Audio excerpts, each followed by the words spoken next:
Hey Phantomaniacs, welcome to the newest unboxing here on the Needless Things YouTube channel. Today we are taking a look at something a little bit different. I'm not a huge Iron Man guy, but back in the 90s I bought pretty much every Marvel toy that got put out. And this hits all the nostalgia buttons for me. This packaging is beautiful. I love, blister cards are where it's at. I love a good blister card package. And this obviously has it. And this War Machine looks like it could be one of the coolest looking Iron Man figures of the modern era. The black and white is so eye-catching, but then all the accessories and everything as well. So I just decided I needed to have it. On the back of the package, you've got the cool old diagram reminiscent of, again, the original packaging with the line drawing, the illustration of where all of the armaments go. And it's just this color, the colors pop so nicely. Everything's so bright. It just has that great eye-catching look that if you saw this in a store, this stands out so much more than just the narrow little Marvel Legends boxes. And then, of course, on the back here, we've got a little bio in very, very tiny print because there are multiple languages on there, so I'm not going to bother reading it. We all know about James Rhodes, aka War Machine. So let's open it up. I will remind everyone that when you're opening up these Hasbro Marvel retro carded things, the blister is between two pieces or one piece of cardboard that's been folded over, and you can always look and see where the folded seam is. So the easiest way to open these up is to always go to the opposite end of that folded seam and just pull it right apart. Sometimes it comes a little more cleanly than others, but that is definitely the easiest way to get these out of their packaging. Let's get that tray out of there. Now, I know I just said I love blister cards and they're the best and rah, rah, rah. However, I do still hate the plastic tray that is necessitated with the blister. Well, I do like very little tape used. All the accessories are just kind of in their spots. The rockets are the only things that have a little piece of tape holding them in place. Very nice. I like that. War Machine, no rubber bands or anything. He's just sitting there waiting to be deployed out of the packaging. Let's get those accessories pushed over to the side. This is a beautiful, like I said, it's a beautiful, striking color combination. But the sculpt, I mean, just look how sharp all of the features on the face are. Just really looks fantastic. That camera on the right side of the head. I don't know. I would imagine we've seen most of these parts before. I don't buy a ton of Iron Man figures, especially not comic book based ones. So I'm not sure how new any of this is, and I would imagine even if it is new... Oh, that's interesting. So this hand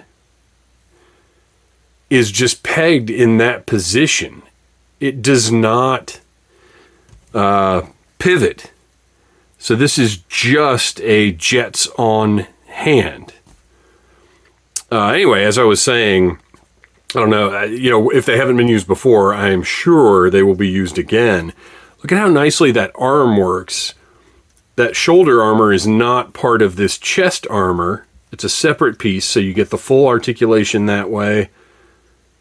And where is this even attached to be that mobile? Look at that. And then you've got the shoulder articulation. It doesn't interfere with that. This is a really nicely engineered figure. I also want to point out the gloss on the white portion of the armor, which is that old weird idea of the armor being a bodysuit, but I don't know if you can really tell in the video how nice that white gloss looks, especially against the matte of the black armor. Oh, wow, look at that. So his shoulder armaments are on hinges. So this is Man, this is a really, really cool figure. I've said it before, when Hasbro nails it, they really nail it. So this whole upper torso, while this armor is a softer, separate piece, it's permanently attached, so it's not like an overlay per se. It is it is permanently on this upper torso. Look at all of these moving parts that they've incorporated into this figure.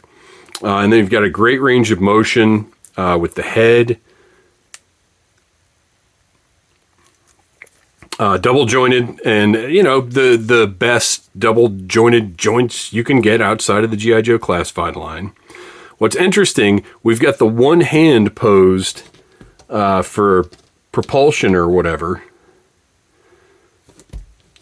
but he doesn't come with a blast for that, which is interesting because most Iron Man figures seem to. So that would be more offensive than propulsion, but he doesn't seem to have. All he's got is this piece that goes with the cannon. So this hand was actually kind of a weird choice. Let's get that out of here, and we'll just give him the fist that has the hinged pivots and is hinged. Although the hand does kind of look cooler, doesn't it? Double jointed knees. You've got the black plastic of the knee going back up into the thigh, which, whatever. I get it. This is a retail release. It's not perfection, but it's pretty darn good. Pinless elbow joints, pins in the knee joints, but with a figure this duochromatic, so to speak. Is that a word? Sure. It doesn't matter as much. It's not a huge deal. Like, we're not quite to the point where I expect everything to be penless, so that's fine. He's great. All the articulation works incredibly nicely. Considering how bulky the figure looks, that's a pretty impressive feat. Gosh, this is just, I just love that face with look at the eyebrows, I guess you'd call them. Just really sharp, fantastic sculpting that is in a way brought out by the simplicity of the color scheme. All right, let's take a look at his loadout. He has one, look at the blue on there, looks fantastic.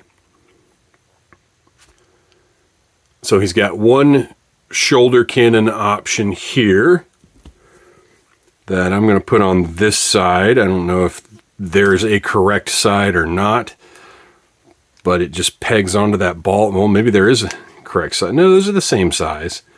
This might just require a little heating up before it snaps into place. Oh my gosh, that really doesn't want to go on there.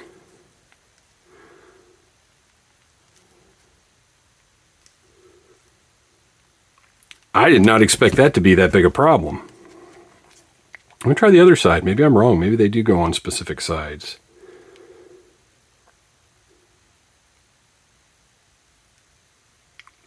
Oh, wow. I can't believe that won't go on there. That's wild. Okay, well, let's take a look at the other one. And then maybe I'll do a little pause and heat these up. So another type of cannon. Just cool, nice detail. The blue paint really makes this pop in a more interesting way. So let's see if this one will pop into place. Speaking of popping. Okay, that one went on. Look at that. I love that action. And the hinge is very sturdy. It's not one of those awkward, like hard hinge in a soft piece of plastic that doesn't move very well. They're great. Those are fantastic. Look at that great action. That's just cool, man. All right. Oh, gosh, I really want to try this one more time after the other one went on so easily. There we go. Just a little more force, and it's on there just fine. Remember, kids, always force it if it won't work. I'm just kidding. Never, ever force anything. You don't want to break your toys. So there you go. Cannons ready to be deployed. Great, great. Love it. Okay, so we've got the one blast effect with the round indention in one end that's just going to plug right on top. of that cannon. Probably turn it around a little bit. Oh, there we go. Now it's a little better. And then for the other side, you've got the square indentation, and then you've got the 3 different rockets. And I like that the rockets, oh man, are these going to be as much of a pain as, no, okay. Like the rockets are little separate pieces. It's not totally necessary, but it is kind of a thoughtful touch of, you know, hey, maybe we do want to have a separate rocket for our photography or whatever we may be doing with these figures. Oh, that last one does not want to go on. As you might be able to tell, the blast effect is a softer plastic. It's pretty pliable. All right, I think I got it. Oh, and look at that. There's even, look at the color in that blast effect, that sort of darker color outside. I got that one nice. Oh, that one, no, that one just still doesn't want to go in. I'll try one more time, then we'll just set it aside. Oh, I think I got it. I think I got it. All right. So that, fortunately, this is just a straight up rectangle. There's not a specific way to put these on here. So there you go. There's that one and that one. Those look great. What a cool, this is a great figure. I was right.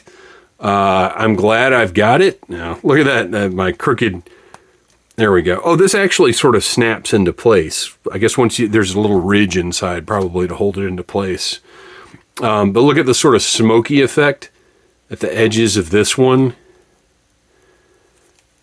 He is awesome.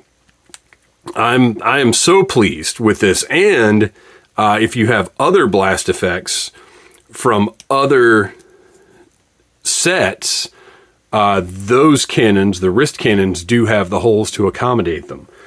So if you've got, you know, other like from G.I. Joe or whatever, I'm a little disappointed that wrist doesn't swivel. I kind of wish this part swiveled right here. But still, awesome figure, well worth it, very striking. It's going to look great on the shelf. Very, very different from any of your other Iron Man or War Machine figures. Just a great animated look to it. And that, again, that sheen on the white looks really good. Thanks for watching, you guys. Please like, subscribe, share, tell your friends about Needless Things. Always come back for new toy reviews. I just love checking out different interesting stuff outside of my normal collecting routine, and that this one pretty much fits that bill. So thanks for watching, guys. As always, boy, what would he even say? Let's have a war, machines. I don't know. Smash that like button if you like Needless Things.